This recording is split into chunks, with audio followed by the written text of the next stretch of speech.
Okay, Larry McDonald here, Jens Nordvig. I'm really excited about this partnership.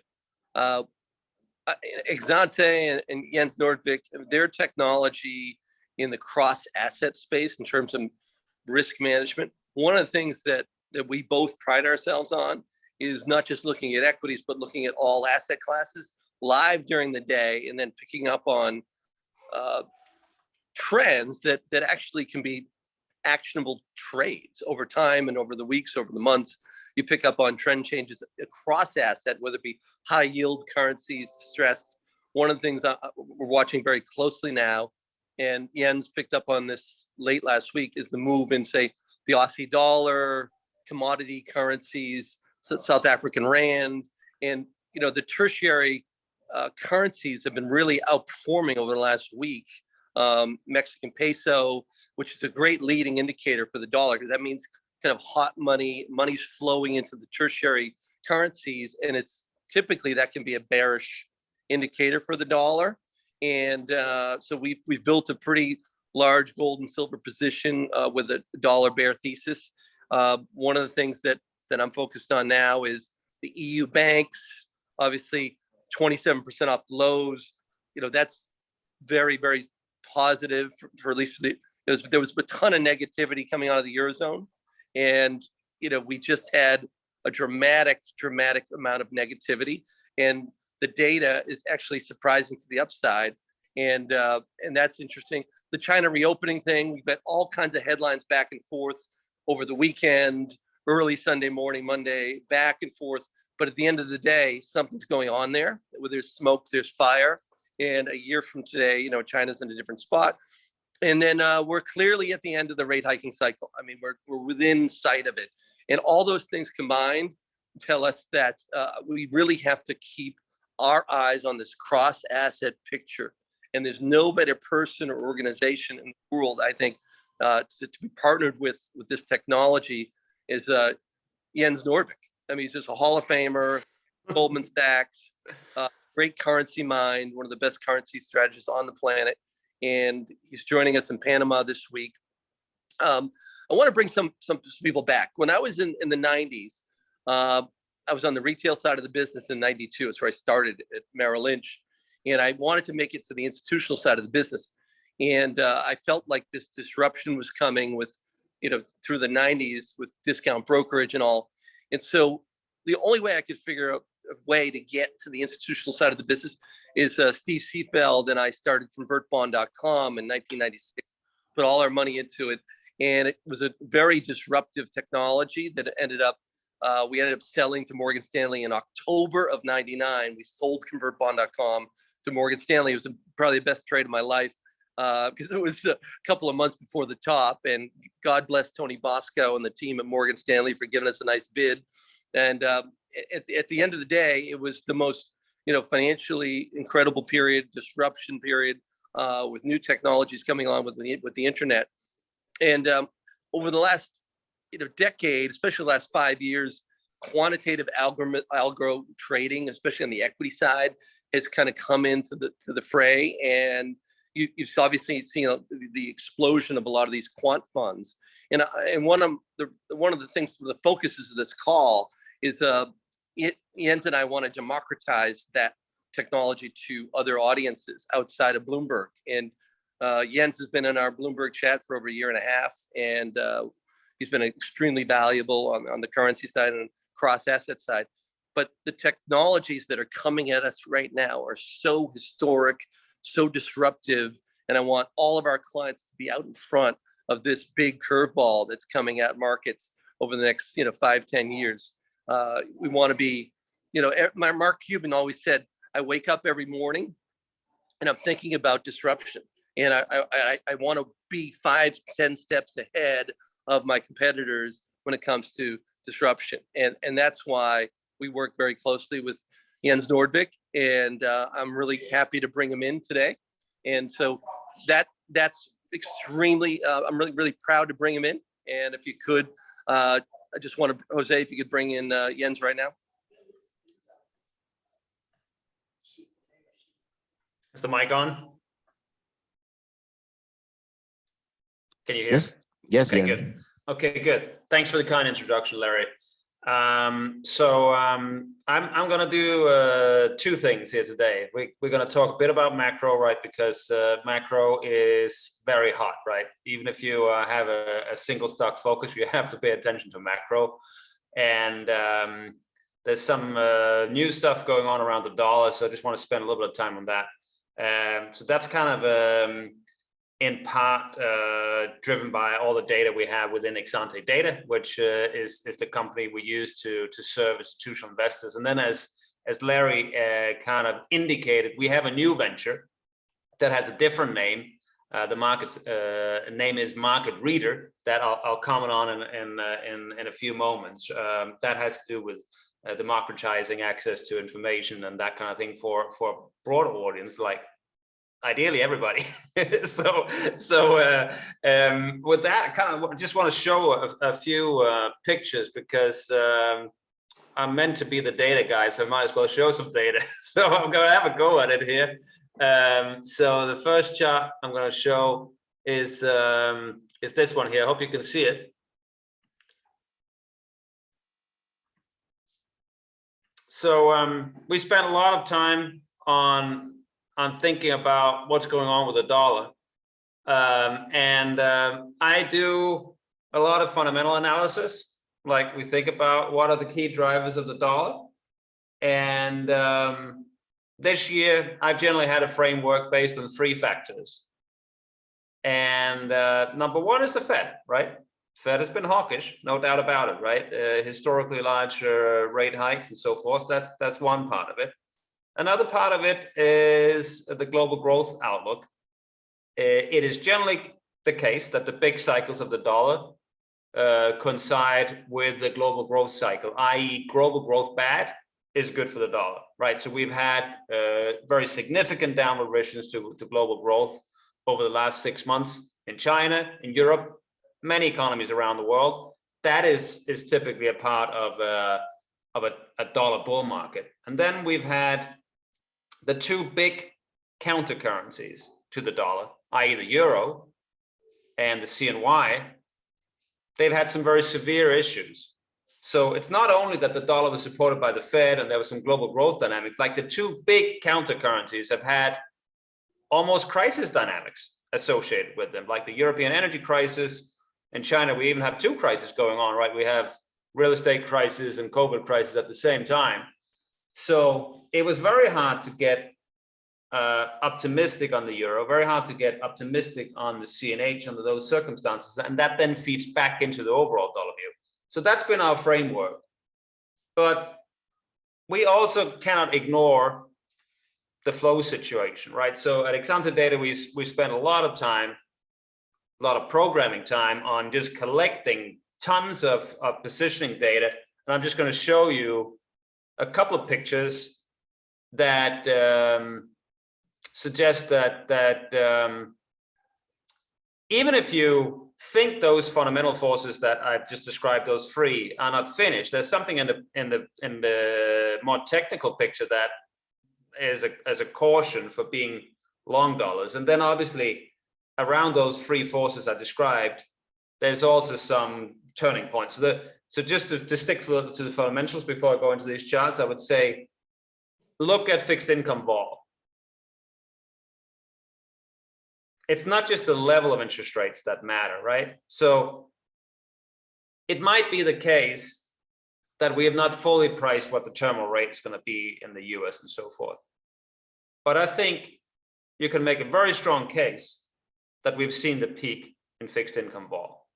Like, even if the Fed is going to continue into Q1, maybe into Q2, it's going to be going at a slower pace. That's absolutely what they want. We'll see if the CPI data later this week allows them. But the key point is fixed income vol is starting to come down. And the shift we've had in the dollar that is starting over the last week or so, in my opinion, are very closely related to fixed income vol starting to moderate, which is kind of like a leading indicator of what's going on with the direction of interest rates, but certainly for the dollar even before that. But let me just look at these pictures here on the positioning picture, right? So we collect a lot of proprietary data One of the things we collect is essentially positioning data for all real money investors that we can get our hands on any information. This is a medium-term thing. It doesn't swing every few hours, right? It's a medium-term picture. The real money community moves slower, right? So what you see here in this chart is all the different real money funds, both equity and fixed income. I've literally merged everything into one summary picture here. Where are they relative to their benchmark in terms of dollar exposure? You can see historically they have a tendency to be a bit long dollars relative to their benchmark, right? But right now they are right at the top of the range, right? They're essentially 2.5% above their benchmark in terms of dollar exposure. So dollar longs in real money space they don't get bigger than what we have now. So that's just one example. A second example is in the CTA space, right? So CTAs have, in the aggregate, when we look at all the different crosses that we model, they have long dollar exposure more than $100 billion, right? So that's been stuck there for a while. It's been a great trade. They've been riding the dollar trade this year. It's been fantastic. But if there's a catalyst for a turn, these guys are going to be covering these longs. So this is something that we have to be aware, right? If there's a catalyst for a turn, the washout could be pretty significant, right? When we have this in the CTA space and the real money space at the same time, we have to be on alert, right? Because we can have an asymmetry in terms of reaction to catalyst. And by the way, Friday was the biggest move in G10 currencies since the relaxation from the COVID shock in March 2020 and the global stimulus in March 2009, right? So we've had in that regard, these tertiary currencies like the rand, or I'm not saying Aussie dollar, but as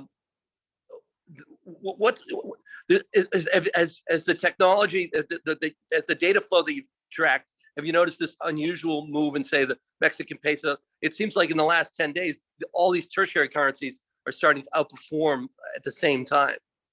Well, we have what I showed you was the most aggregated view, right? We have it down to the minuscule detail. So here I'm just showing you a little bit more detail, like where is there some buying of different currencies going on. So there's buying in different regions now.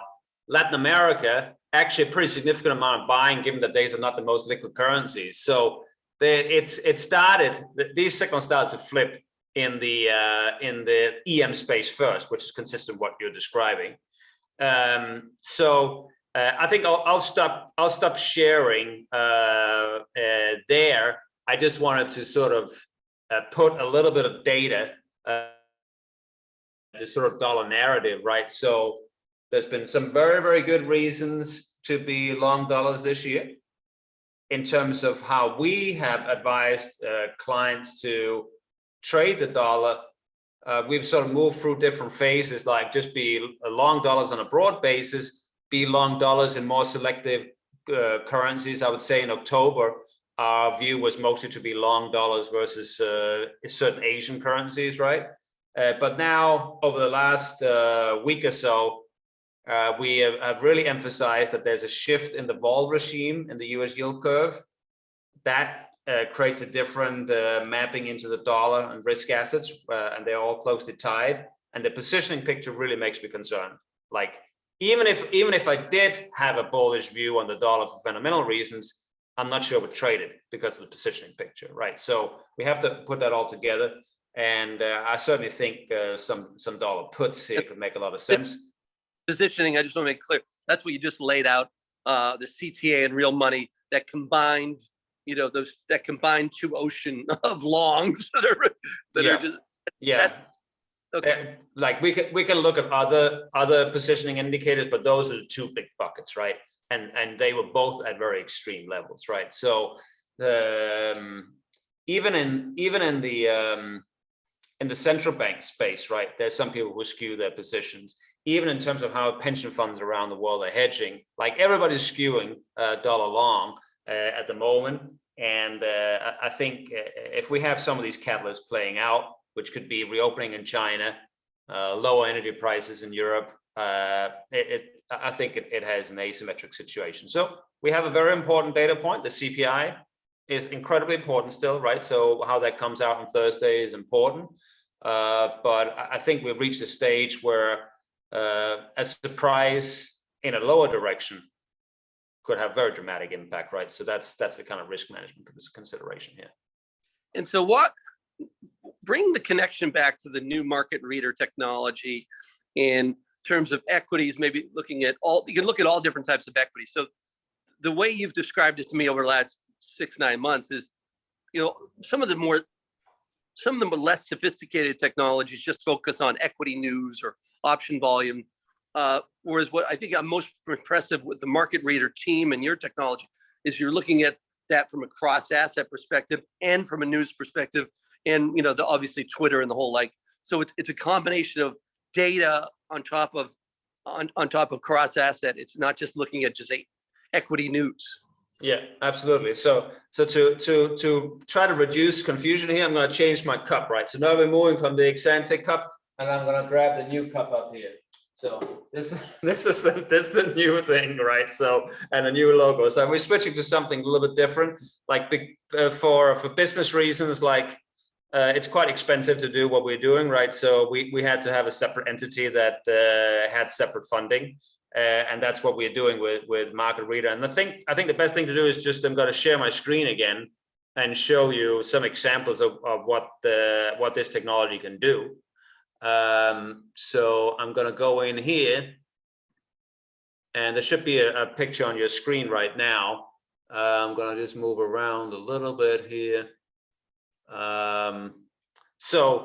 So you were saying, okay, a lot of people are trying to do algorithmic analysis of news, and obviously we can do that in the market reader technology, right? So here's an example from yesterday. Walgreens started to really move, and the market reader technology will tell you, okay, there was some specific news that came out that drove it, related to announcements from the companies itself. Standard stuff. It could also tell you that there's some other shares that are moving with the stock, right? But that's fairly standard. We want to look at multiple factors, right? So here's another example. There's another company, Schwab, had a big gap. Again, that was driven by some specific announcement from the CFO.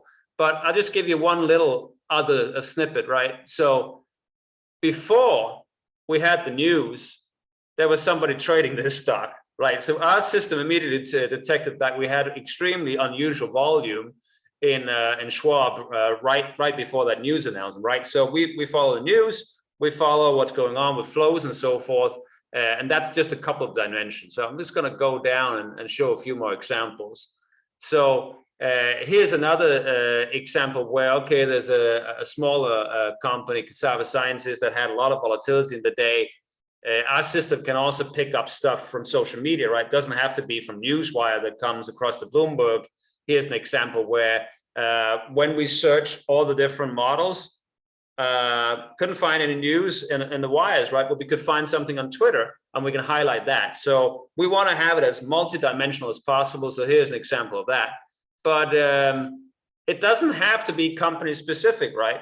So the way these charts are set up is that we dissect the price action into 10-minute, fairly standard stuff, right? But what we do that is different is that we volatility adjust every single bar.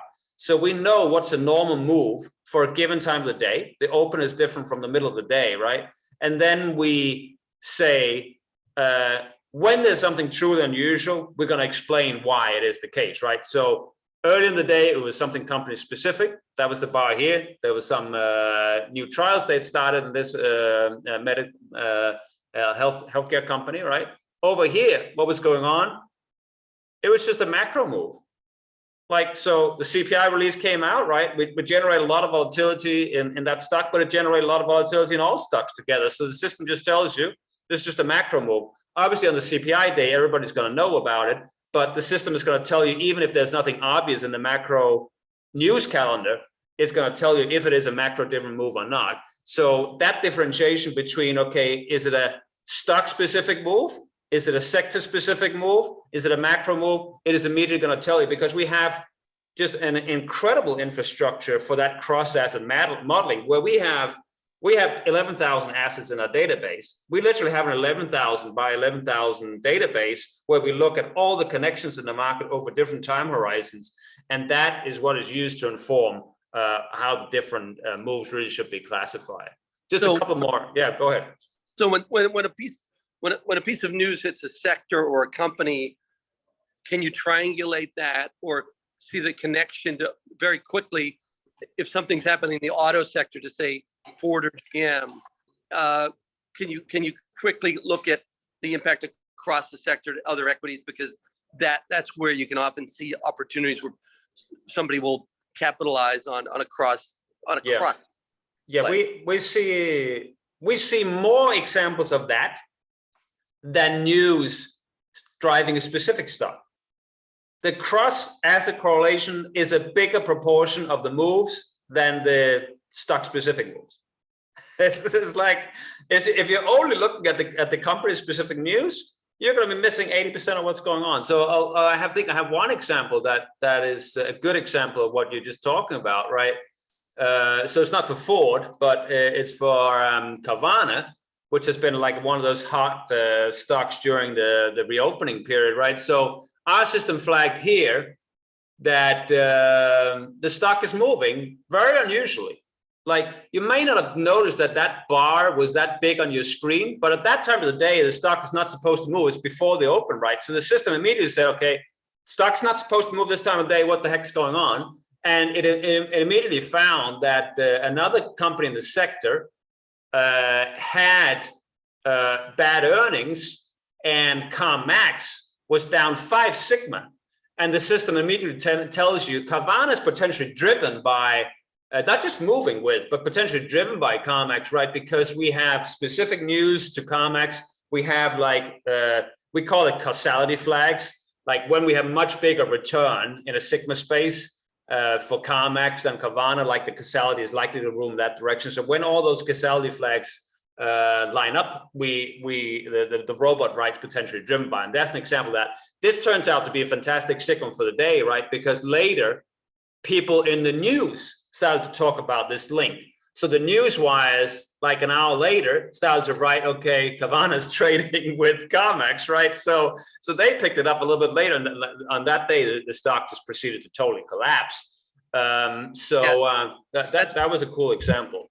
That's a great indicator, because sometimes you share this in the live chat a lot of times during the day, and then all of a sudden 2-3 hours later, maybe 4 hours later, I get a call from one of the producers at CNBC, and they want to have us on and maybe discuss this. So it's a classic evolution during the day of how information, like in the old days, this would happen, and then a week later, Barron's would look into it, right? Like, and now it's like this whole process is compressing into shorter and shorter periods of time, and it's this type of technology that's going to keep investors ahead of that.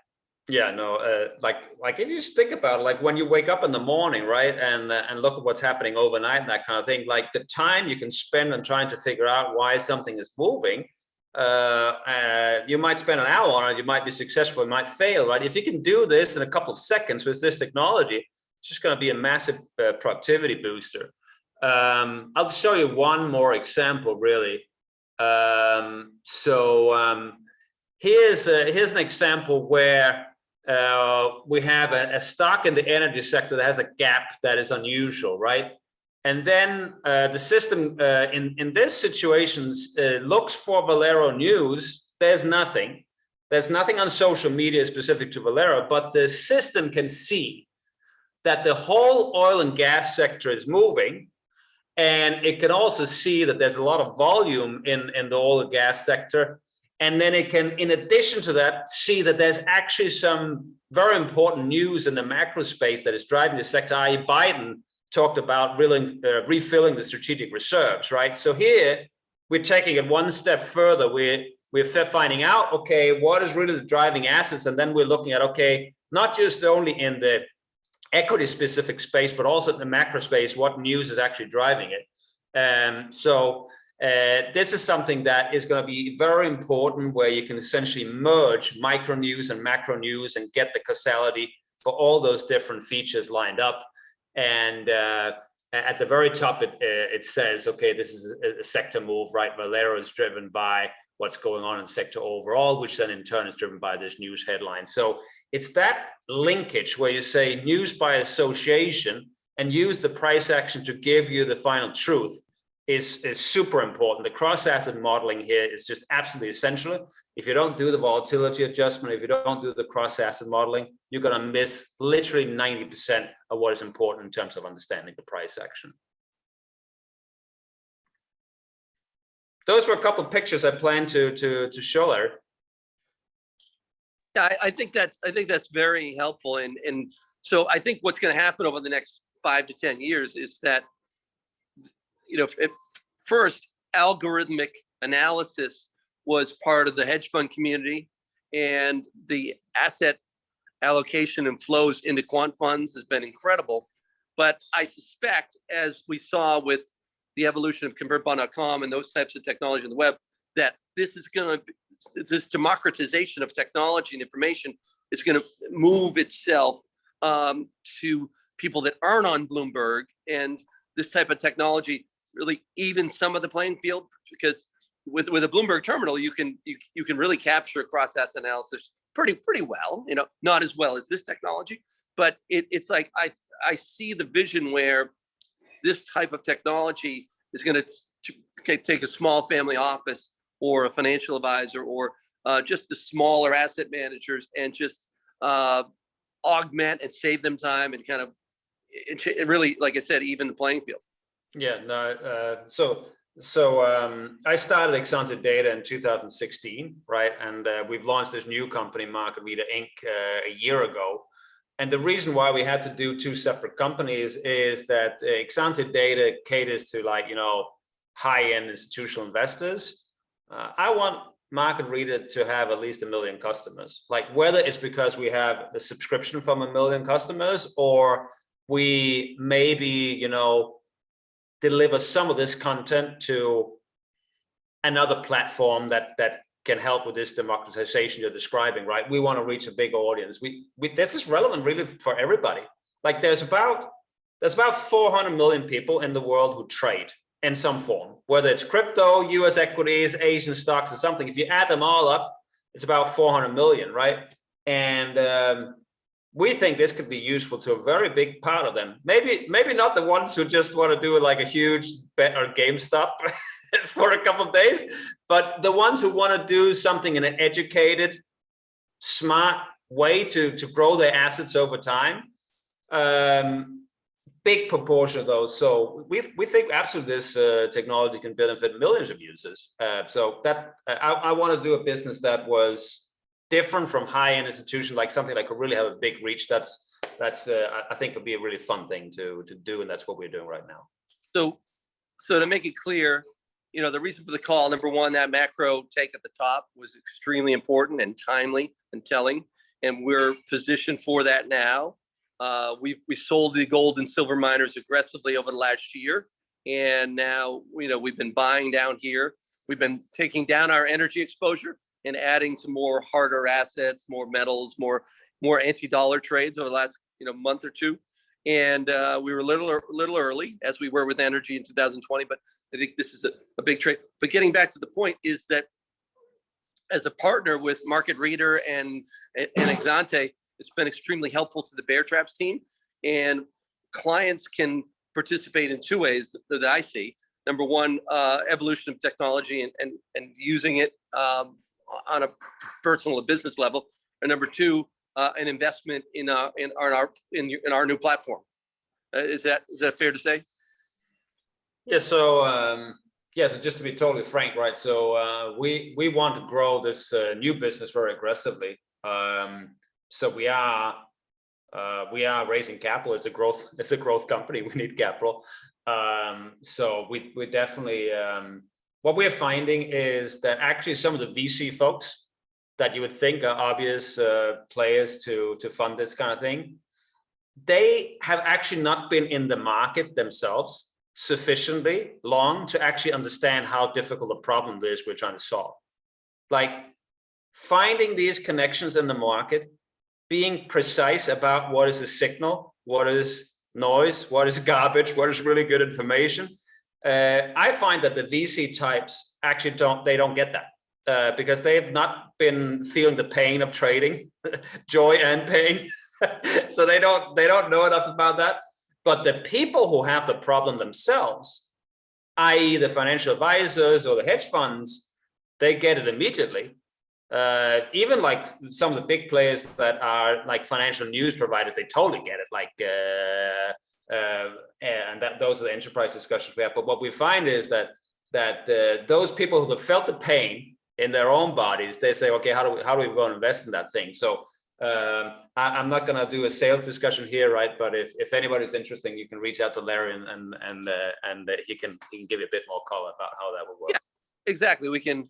But the way I look at it is partners on the investing side in the technology in the company, but also using the technology in the live chat with the Bear Traps clients, and making Bear Traps better, making our advisors and our team better. Let's open up to questions.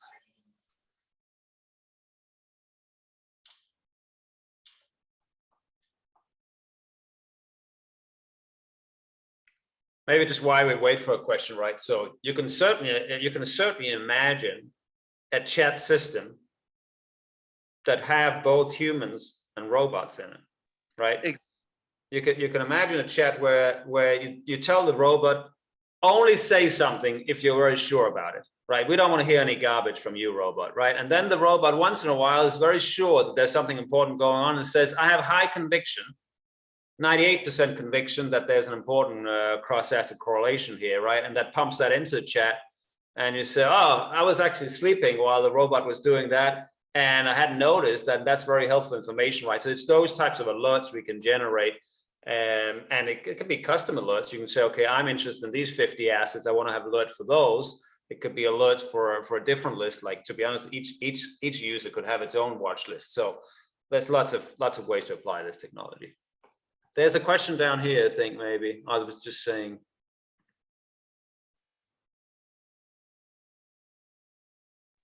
Yeah, please don't be shy. Let's open up the question. So the question is, your system being marketed currently? Yeah. So just we've been working very hard this year to get this technology up and running. Like last year, it was just a fantasy. We thought, okay, we could build this thing. Now we built this thing, so it's quite exciting that it is working. It was not just a crazy fantasy we had; we could actually pull it off. So right now we're having some enterprise discussions. There's some big players that potentially would use a piece of this technology. We're not going to give all of it, but some of it, and use it for a big platform. And we have demoed it to a number of financial advisors that definitely are ready to sign on to this technology, right? So we've hired essentially a team that is going to make sure that it now gets a front end on it. Like I showed you a sort of relatively raw interface, right? It's going to get a front end where you can load the assets you're interested, like stock watch. This is a simple example. So by Q1, it's going to be ready. So that's the basic. Then there's another question, like, what is the subscription service going to be? So the honest answer is I don't know, but because we're collecting feedback, so you can tell me in the chat there what you want to pay, right? But what we're hearing is that for financial advisors, the productivity improvement that they would have would make this quite valuable, right? If they have 20 clients with their own portfolios and they know, okay, what to tell each one based on what MarketReader tells them, it could really boost their client service quite immensely and boost their productivity. So I think, like, if you put like $2-3K a year, 200 a month, something like that, is very easy. Just get on the credit card. It's not a big decision, and it's going to be an easy thing. So we don't want to be in a situation where the price of MarketReader is so high that you get into complicated negotiations, contracts. Should be an easy thing to get going with. So price point, the way we're thinking, based on the feedback we've gotten from financial advisors, is $2-3K per user. That's still like a tenth of what a Bloomberg cost, right? And I think for this specific use case, it's better than the Bloomberg. Will there also be an app? Yes, so there absolutely will be an app. So we've been very focused on not building an app before we knew that the technology was sound, right? So now we've come to the point where we think the math is fantastic, the results are very good. We really like the results that are coming out, and very importantly, free of garbage. You can't have a system like this where that surfaces a lot of garbage, then nobody's going to use it, right? So we got rid of the garbage, but now we need to build the app. So it's going to take 3-4 months to get the app rolled out, and that's how you get to the sort of end of Q1 timetable. So we're probably gonna start building wait lists now, because we want to obviously make sure once we're ready to roll, there's going to be some people going to beta test it and so forth to make sure the functionality is fast and so forth. But that's the basic timeline. Lots of good questions on the chat here. So would this come with technical analysis? So yeah, the way we've set up the tech infrastructure is very, very flexible. If we have a new idea, and that's my problem, I have too many ideas, but we want them to be easy to implement, right? It's not like a static infrastructure. So question is here, what about technical analysis? So one very easy way to implement technical analysis in this framework would be, if there is an important point on the chart where the technical analysis tells you something, like simplest example, there's some moving average crossover, right? You can just highlight on the chat that on this specific bar, there was a technical event taking place. So it could be embedded in the event calendar. There could be technical events that are happening. That would be one way to do it. You could obviously do a charting overlay, but I personally think I will do it as an event. Be very easy to do. We can literally add technical signals, I would say, within a week to the system. If that's what we focus on, we can do it within a week, very easily. And then the question around, will there be we built our capitulation model in 2010, and then when I was at SocGen, the French engineers helped. They're some of the best engineers in Europe, the French at SocGen, and so they helped me improve it. And so that's another thing that attracted me to the market reader technology. We use the capitulation model to develop trades, and we like you said, Jens, we stay away from the noise. There's some false signals. Arthur Bass, our partner on the rate side, has a gamma model, which has been very helpful. It measures how much gamma is coming in to the rates. In other words, big bets are betting on either more rate hikes or less. You can see kind of flows of a gamma building in rates, and that we've used that model. So over the last decade to develop trades, bond trades, longs or shorts, we've used Arthur Bass, our partner on the rates model, his gamma model, his rates gamma, and then our capitulation model. And I envision where we would use this as a tool to augment and develop bear traps trades, but selectively, and just trying to just use another tool in the tool shed. Yeah, there's another good question coming in. I'm actually very happy that the question came in, because I should have mentioned it more in the presentation. So the question is this geared for short-term trading, or can you also do something on a different time horizon? This is a very, very important question, because just because the technology is set up at a certain frequency to allow you to be analytically precise, it doesn't mean that you have to use the output in that frequency. I.e., if the technology has collected a lot of good information based on the high frequency analysis, and then maybe you aggregate that to the end of the week, and you get a fantastic understanding of what the broad driver of a certain asset has been over that period, or over that month even. So don't feel like just because that I'm showing you results in a 10-minute space, because that's where the technology is coming from, that has to be the frequency in which you apply the results. That can really be aggregated up to any time horizon you want. And we certainly know that a lot of humans absorb what is going on in the market in a sort of what has happened so far today, right? So instead of 10 minutes, they'll say, okay, up until now, what's going on? So we have a lot of interface projects that is meant to really say what's going on so far today. That could also be at the end of the week, we gave a summary like that, so you know the most important things in your portfolio, know what to look at, know what's driving it, macro, sector, micro. Very important that we want to have a system that is agnostic about the frequency, even though we have to go high frequency to get the precision in the analysis. I think there's a question on the Mexican peso. So the one thing, when I was in Brazil, Andre Estevez, CEO of BT Pactual, was in his office, brilliant guy, and he just talked about this north-south supply chain replacing 20 to 30% of the east-west supply chain to obviously China.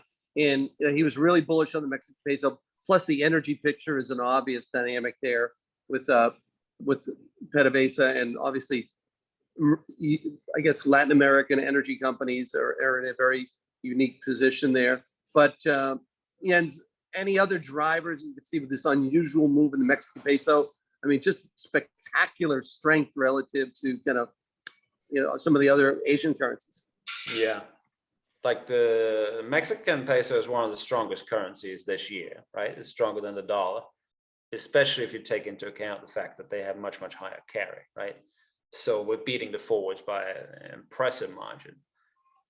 I think the key, like there's never just one reason, but if I'm going to come up with like one starting point for the analysis, it has to do with debt.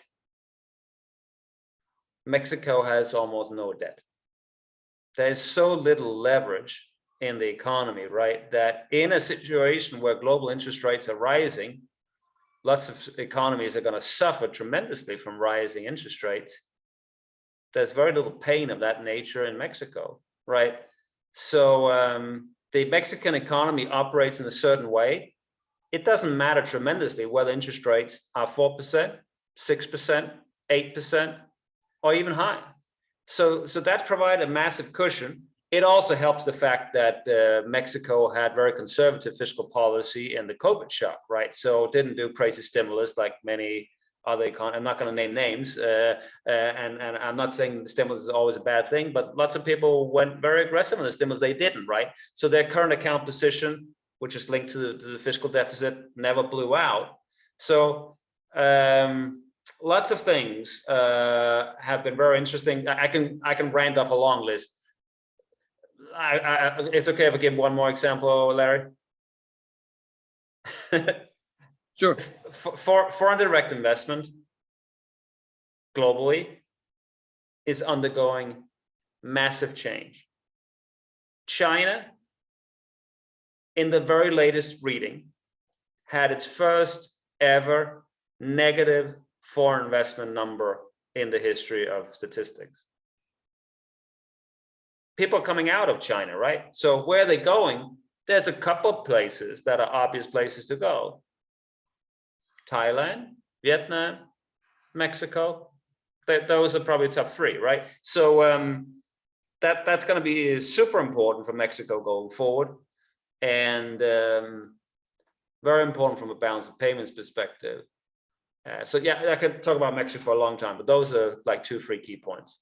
My favorite part of meeting Andre Estevez, he's CEO of BTG Pactual, and I said halfway through lunch, I said, Andre, what does BTG stand for?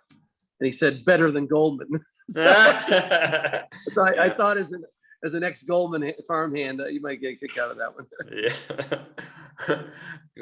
Yeah. So very, very interesting macro setup here we have.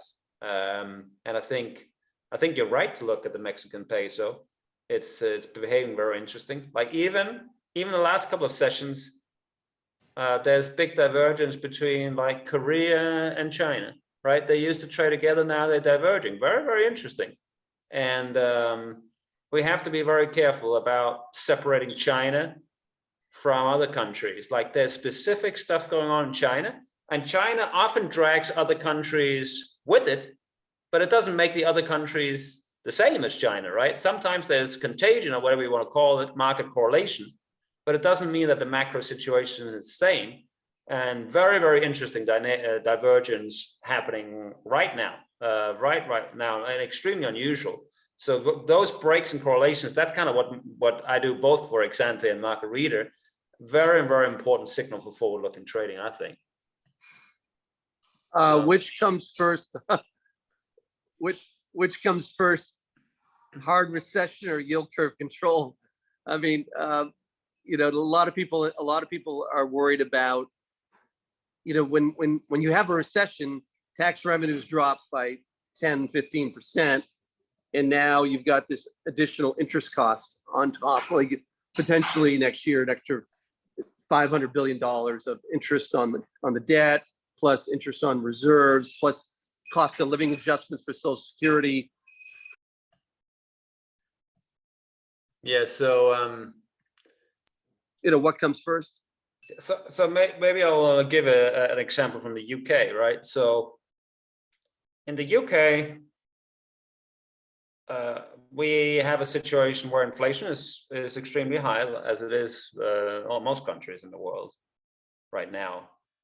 But you can also sense that the Bank of England, most people at the Bank of England are very scared of what's going on in the economy. Like, in a way, they're actually being surprisingly honest in the sense that when you look at their macro projections, they project horrible stuff to happen to the UK economy. And it's already making them hold back, right? So it's very hard for them to be really credibly persistent, aggressively hawkish. They just can't do it. And we've seen that in the ups and downs this year. So I think, I wouldn't call it yield curve control, right? But we have a reluctance to really get aggressive on rates in the places. It's the opposite of Mexico, right? In the places where they have a lot of debt, there's going to be a strong reluctance to get really aggressive. And some people call it yield curve control. Some people call it fiscal dominance. We call it mortgage dominance. Like when the mortgage market is close to a serious crisis, which I think you can argue is the case in the UK, then that comes in and guides monetary policy, and it puts a limit on how much the Bank of England can hike. So each country is going to be different, but I think UK is an example of that already playing out.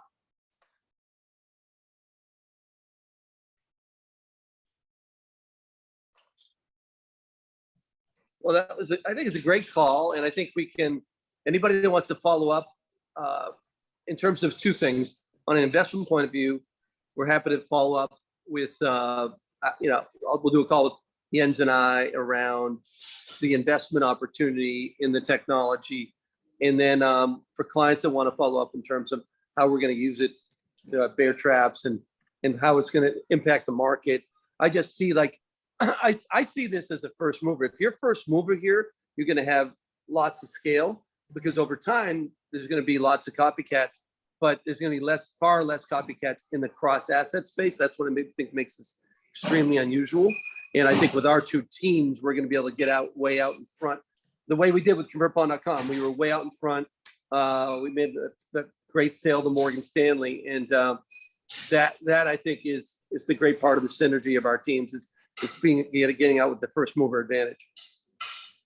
Very good. Thanks for the invitation, Larry, and I look forward to seeing you down in Panama. Yeah, we're going to get on that flight and avoid the hurricane in Miami. So. Okay. Thanks so much. Okay, thank you. Okay.